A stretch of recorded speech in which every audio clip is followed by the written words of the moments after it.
All right, we should be recording now. So let me just share my screen.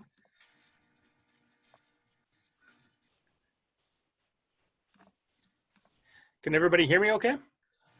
Yes. Yep, that's good. That's rare. So share screen. All right. So today's topic is the biggest job seeker mistake, no daily plan. So a little bit about me before I get into all this. I was born a young man, and then I grew up in Kelliher, Minnesota, which is a little tiny town north of Bemidji. And so farm community, loved it. Went into the Army, knew I needed to make something of my life, so I went for the college money. And then my drill sergeant helped me understand that I came because I've got duty and dedication to my country is why I volunteered, not because of the college money. And so once he helped me understand that, I got out after 3 years and went to college. So went on to an illustrious IT career. That got interrupted in 2007, right before the downturn in the economy, when Accenture laid me and 135 close personal friends off. And they said, we invite you to seek career opportunities elsewhere. So from there, I wound up being a business coach for a while. And then that led to an opportunity to do resume and coaching for veterans at the Workforce Center in Bloomington, Minnesota. And I loved it a lot. I really kind of just woke up to my passion for helping others, and I didn't realize that it was there as strongly as it is. And so that really helped formulate that. And that's why I love doing these workshops and working with Eagle Group today. I'm now back in an IT career, but I love donating my time to help Eagle Group and help job seekers. So any chance I get an opportunity, man, I'm loving it. So I am delighted to be here with you all today. So through all that experience, one of the things that I've noticed that tends to make job search take longer than it should is when the job seeker doesn't have a strong daily plan. Like, I'm waking up today, what am I going to do? So when I got laid off, I did have a plan. My plan was to get up and apply online. And when that didn't work, my job was to get up and apply online harder and longer and faster. Anybody see themselves in this one, right? So that didn't change until I realized I was making a tactical error and I needed to change something. But one of the things that I did have was a plan, so I knew it could change. I just didn't have anything to change it to, and that's a separate topic. But I think that it's important to know, because most job search advice that you get when you're seeking a job is too generic or too general. Well, you could probably do your resume, or you should do this, or other people have done that. Well, none of that is actionable for you. Okay, so now that I know that my resume needs to change, how do I change it exactly? Or now that I know I need to network more, awesome. How do I do that? Where do I go? Who do I talk to? What do I say? Why would they listen to me, right? It's not a plan. It's not actionable. And so these are the failings that I see of too many people. And it's in the job search community, people that are trying to help people in job search, as well as job seekers, right? So, you know, the prime example or the prime impact to this is that it makes your job search take much longer than it should. So what are the components of a good plan, right? It's listed out, it's written down, it has goals, it's actionable, it's specific, timelines and deadlines, has accountability to someone else, and then not recommending your spouse necessarily for that, because oftentimes they think they're helping by saying what you need to do is work harder. And sometimes that's not always what you need. Sometimes you need to change the plan, right? You have resources, you have training available. And a good example of this was your last job, right? Everybody's job has accountability. You got to report to your boss, right? You got goals, you got deadlines, you get on issued assignments. Well, now you're just your boss. It's time to put all the other things in place that makes work successful. A good structure is what enables that.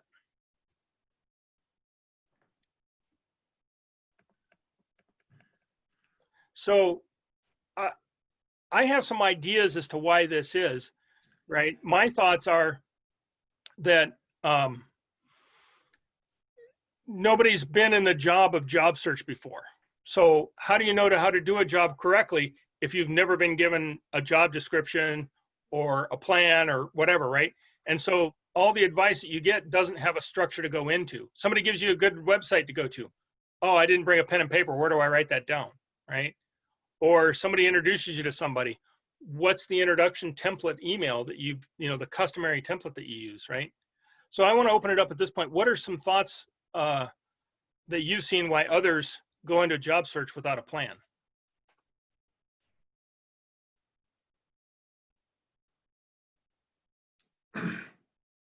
Hey, Tim, I got one here for you. So what I think of it is like, how after like a big military movement or any kind of exercise, you're always doing an AARF. Yeah.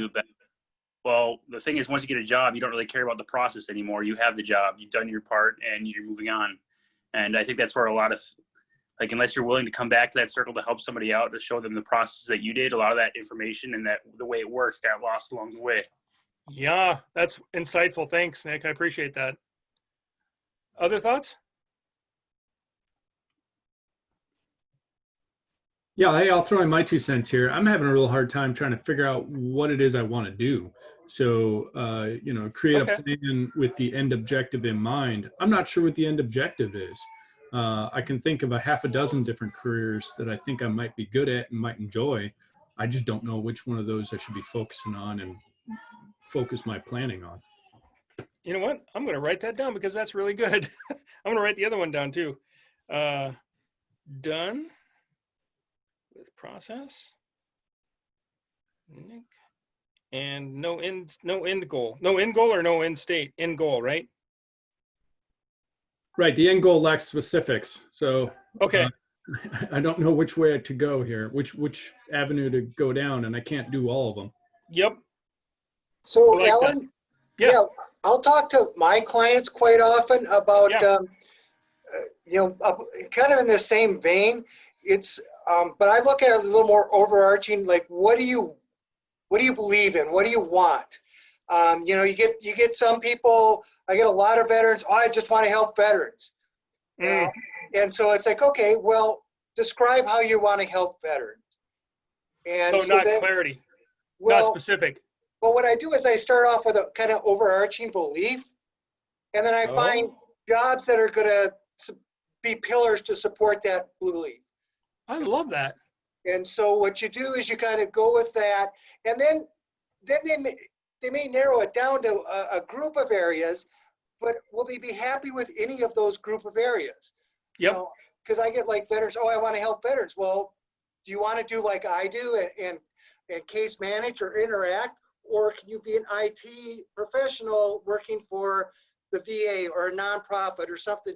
So you're still helping veterans, but so we kind of start working on that and chopping down things like that. I love that. Thank you, Scott. Other insights on why we go into a job search without a plan?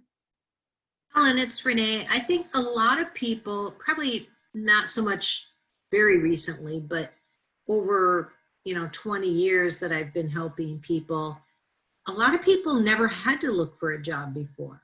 They maybe came out of high school and went to work, or college and went to work, or they went in the military, and the process of going out and looking for a job is they just hadn't done it before. So they just don't understand how hard it is. Okay. So not experienced in the process. Yes. Or not having the right expectation of what it really takes. Yes. I love that. Thank you, Renee. These are all great. Other comments?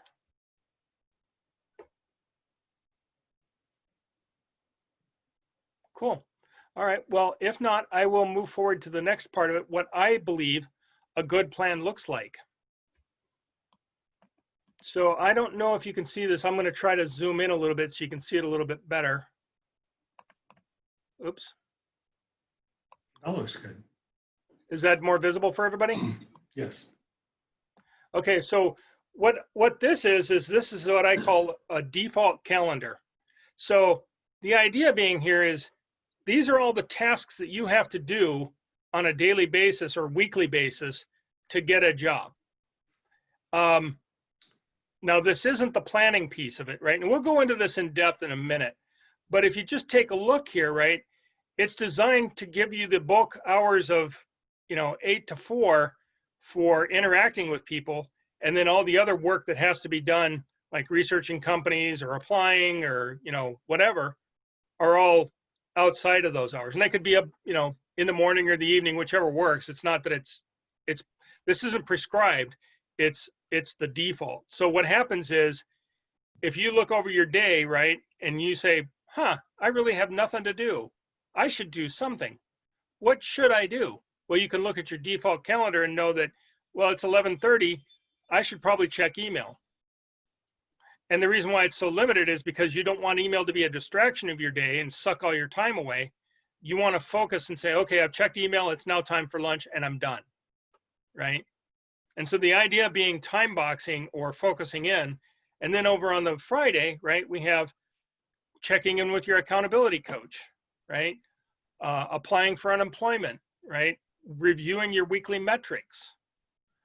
So your day may not look like this exactly every day, but now what happens is somebody comes up and says, yeah, I'd absolutely like to meet with you. You know that you can meet with them for networking between the hours of, say, I'm making this up in this calendar, 8 to 11. Monday through Thursday, but not Friday, because Friday is your accountability day. So immediately you can start booking an appointment with somebody, not say, oh, well, let me check, let me get back to you, let me delay this, let me make it harder on you, right? So if anybody wants to take a screenshot of that, let me know real quick, though. This will come up again, though, and I'll have another example of it. I mean, this will be on the screen again. So that's the basic structure of what does your day look like, right? So let me zoom back out again so we can read this. So how I made this plan, right, is I asked, what were the elements of a good job search plan, right? Well, you need a daily schedule and you need a task list. So you take that task list or to-do list and convert that into your daily schedule. When am I going to tweak my resume? I'm going to tweak my resume for applying for specific jobs, but when is that going to happen? Is that going to happen during the hours of networking time? Or am I going to hold off and do that on Tuesdays and Thursdays? And then apply online is going to be on at 8 or 9 p.m. So that's how that looks. The other thing I recommend is having a log or journal for when you're meeting with people and they give you good ideas or recommendations or notes, you can jot them down. I see a lot of people that I've met with over the years not have a pen and paper and not be ready, right? So stuff comes at them like bugs on a windshield and they don't have any way to sort it out or capture it and it gets lost and then there's no action later. I'll follow up with them. Did you ever follow up or call that guy? Oh, no, I didn't. And it's not their fault. It's just that they weren't prepared to receive it, if that makes sense.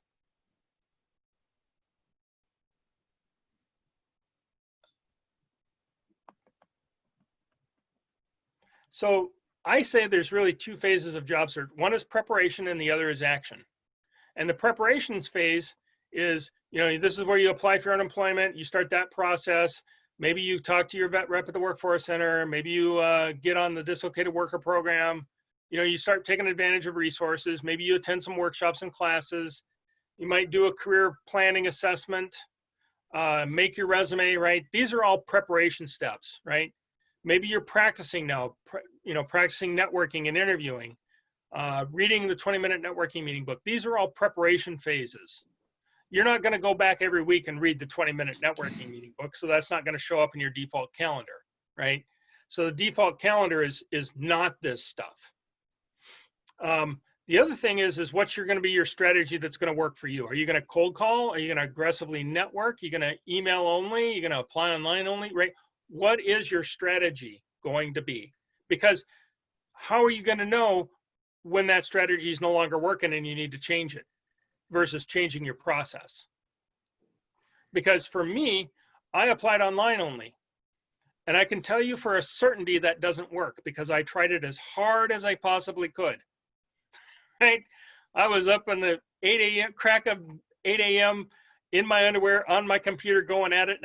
And some of you have applied for jobs at corporates, and you know how hard those things are. I could get up to 4 a day, which is no mean feat after you've tweaked your resume and modified and changed and adapted and called and researched and all this stuff and then applied, right? And I can guarantee you it doesn't work because I tried and I never got a call back. So there was something else. I finally had to chuck my strategy after I exhausted it. But I knew that I needed to do that because I knew it wasn't working. So here's a gut check for you is how do you know your plan's going to fail? It's not specific. So what part of it gives you plan? So you're going to really network, huh? Really? Really? You're going to do 5 to 7 meetings a week. Really? You're ready for that? How are you going to handle it if it goes south and they get pissy and they say, no, loser, get off the phone, right? Or whatever, right? How are you going to handle an angry networking meeting, something that doesn't go your way?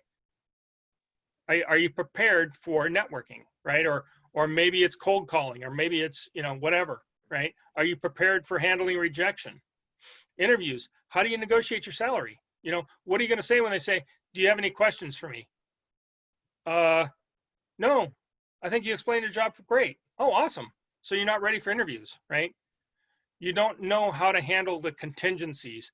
That's the gut check. And truthfully, there's always something you're not prepared for. That's what your coach is for. Your coach is here to help you say, have you thought of this? Have you planned on doing this, right? And so that's what we're here to help you with, is those parts of the plans that give you pause. So action every day. You're researching companies, contacts, job salaries. Maybe you're tweaking your career plan, adding to it based on research and information that you've got from your network. Hey, I'm thinking of doing this. No, don't do that. Do this type of role. Oh, I didn't even know that existed. What is that? Maybe you're tweaking your resume, right? These are all action steps that you're doing throughout the week. Meeting and networking, following up, right? The one that I see that people miss, accountability.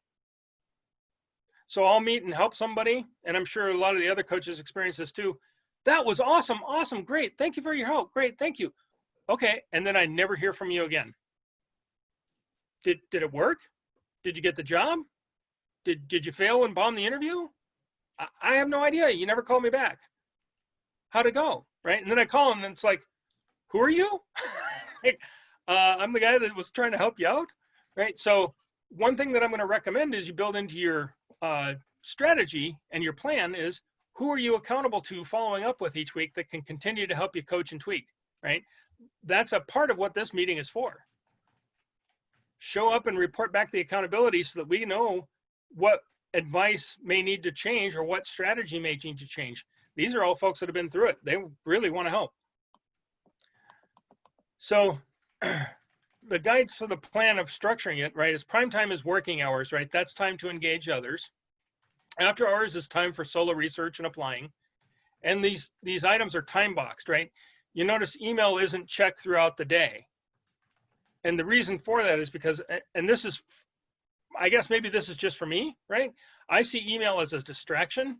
If I get a bing or a bong or a boink, oh, let me see what that could be the job that I wanted, right? I better get right on that. No, it's email. If I'm working on another task and I'm preparing for an interview, my email doesn't preclude that, right? I need to stay focused. So shut email down, and then I know I'm comfortable because I know I've got 3 times to check it throughout the day. I know I'm not going to miss anything important, right? So in just like meetings, right? If any meeting goes over an hour, it's no longer a meeting. It's a waste of time. And so I don't think me personally, I don't think people can do much more past an hour, right? So how I built this was, made a list of the daily tasks of job search, and I didn't include them all. I wanted to leave a little bit of high level. I wanted to leave really room for clarity, right? I didn't want to try to cram everything in there, but that's tweaking time, research time, applying for unemployment, accountability time. These are all built into the daily plan. So the one other thing that I want to mention is it's okay to double up on your default activities, right? So I've got networking and interviews. Either is fine. It's a meeting with a person, right? After hours is researching and applying. You can swap those out, right? If your mental clarity happens better after dinner, then maybe that's a better time to apply, or maybe it's a better time to do research. So start with your clean slate, right? Your working hours, 7 to 4. I heard somebody say something. Was there a comment or question? You had 20 minutes. Oh, hey, thank you very much, Mike. No problem. Appreciate it. We're almost done. Yep. And then this is the booked out ideal schedule. So here we've got applying online as an after hours action after dinner. And again, it doesn't have to be this. You could flip it around and do it before dinner. Resume tweaking, I've got slated for only Tuesdays and Thursdays, right? Because it doesn't necessarily need to be done all the time. And it might not need to be done in a week. Great. Well, then you can flip over for some research during that time. Or, yeah, maybe give yourself a break, right? Who knows? Maybe you need a break. I can get down with that. And maybe at some point, right, you've got an immediate interview with somebody that says, oh, we need you to come in today, this afternoon at 2 p.m. All right, well, then your morning is not going to be networking. It's going to be researching the company, right? It's okay to flip and swap these, but as a default, if you wake up in the morning at 8 a.m. and say, what should I be doing now? Here's your answer. And then having the accountability coach booked in, and you know that every Friday or whatever the day is, you're going to have an accountability meeting. Well, that up above there, right? What's your weekly review? What are your numbers? What are your struggles? What were your successes? What do you need help with? Have some time to actually think about that and review what your results have been the prior week. So that's pretty much the summary of the presentation. So this is the interactive portion. If there's feedback or comments or suggestions, I'd like to hear them at this point.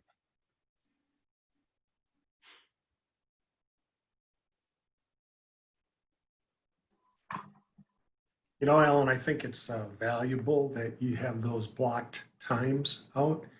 However, I think, you know, as you meet more people, what you want to do is get into more granularity and actually put specific names in those blocks.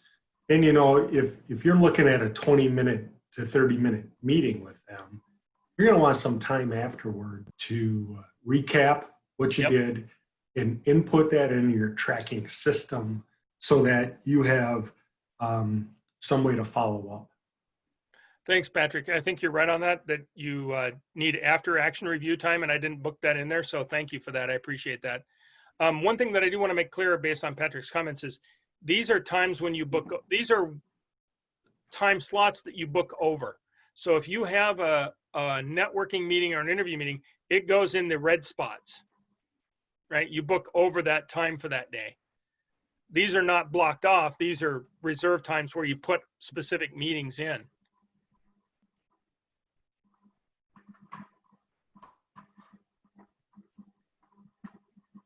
I hope I explained that correctly. Thanks, Patrick.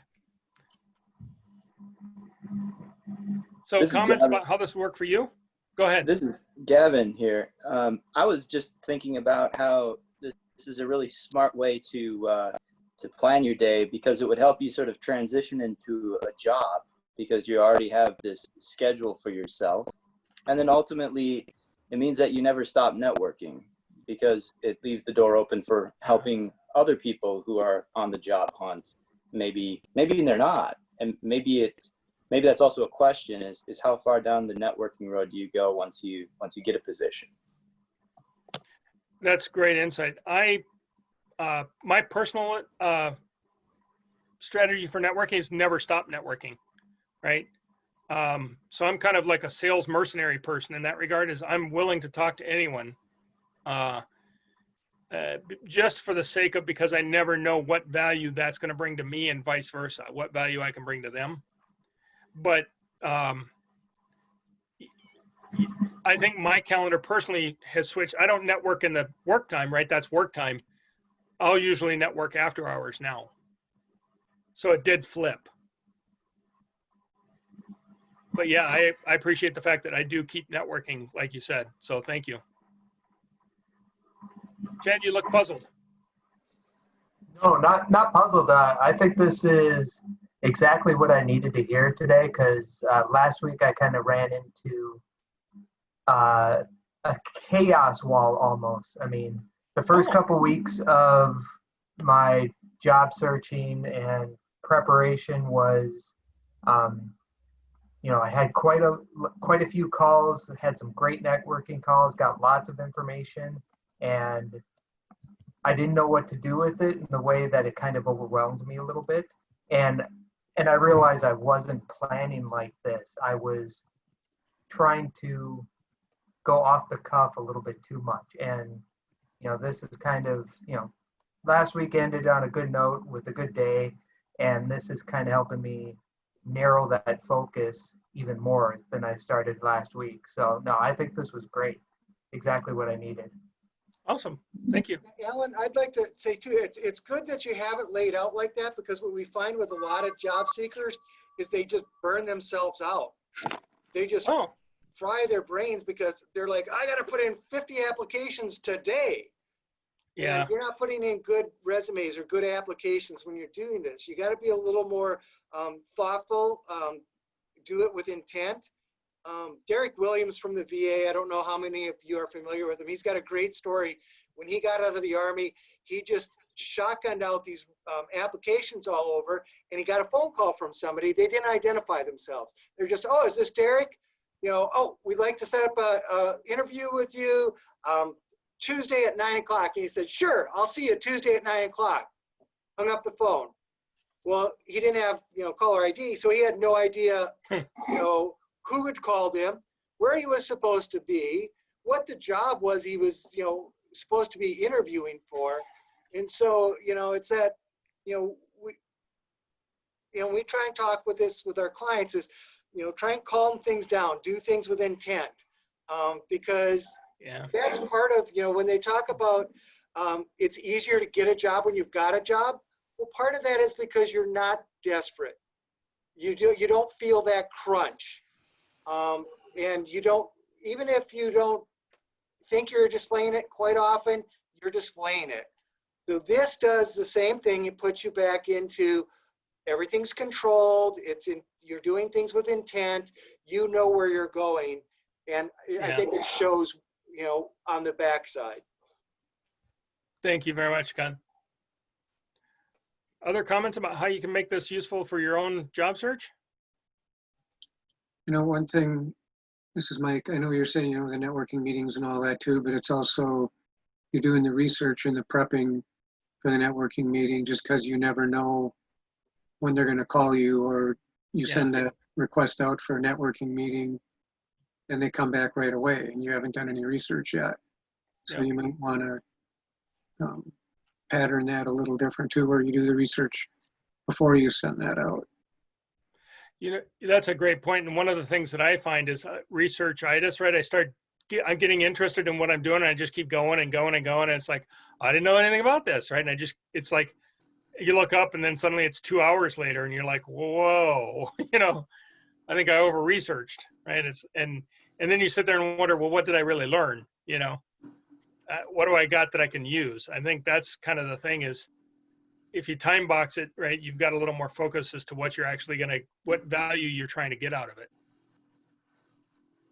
Thanks, Mike.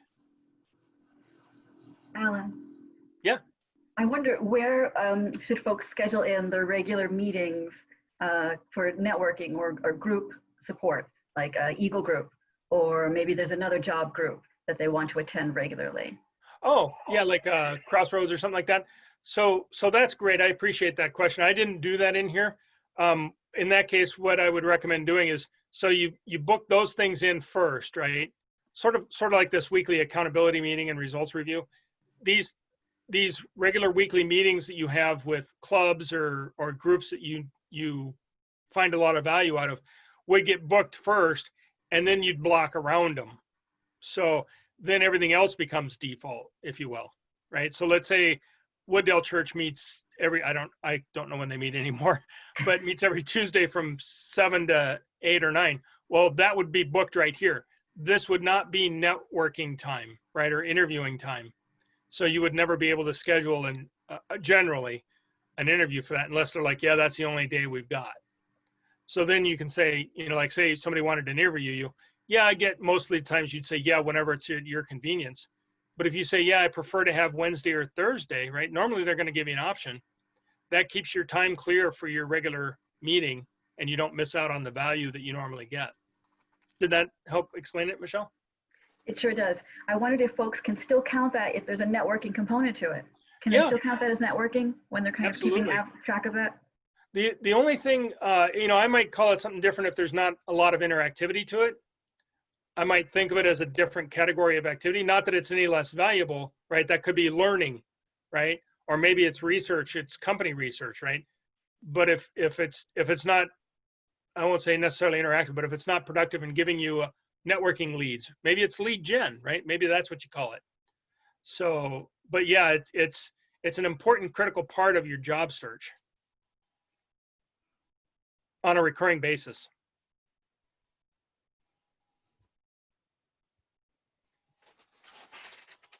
Tim, what do you think? I'm just going at it, meeting with the different people that I've, like I said, with Jeremy, I've talked with him a couple different times. Yeah. He set me up with the Wooddale morning group on Monday mornings. Been just meeting with the workforce Good.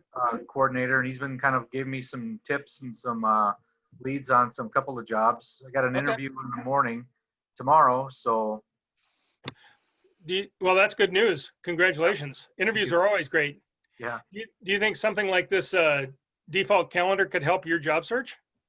I think it'll keep me on track of what I'm doing. I mean, I found myself kind of getting distracted with going to my email and things like that. So yeah, I think it's a good idea to sit down and kind of organize one. Awesome. I appreciate that. Sure.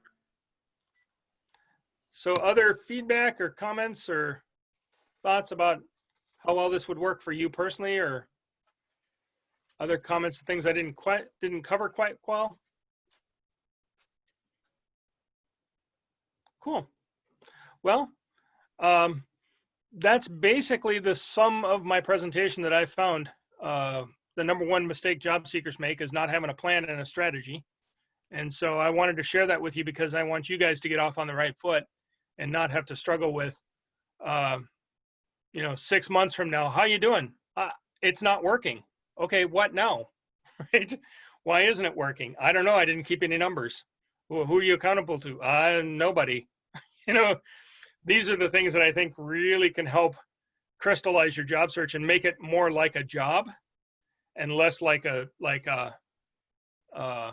train wreck, I guess. So I want to thank you all for participating with me. I appreciate your input. I appreciate your insight. I did take notes, and that's going to help me out quite a bit. So thanks, everyone. I'm going to stop the recording and stop the sharing at this point.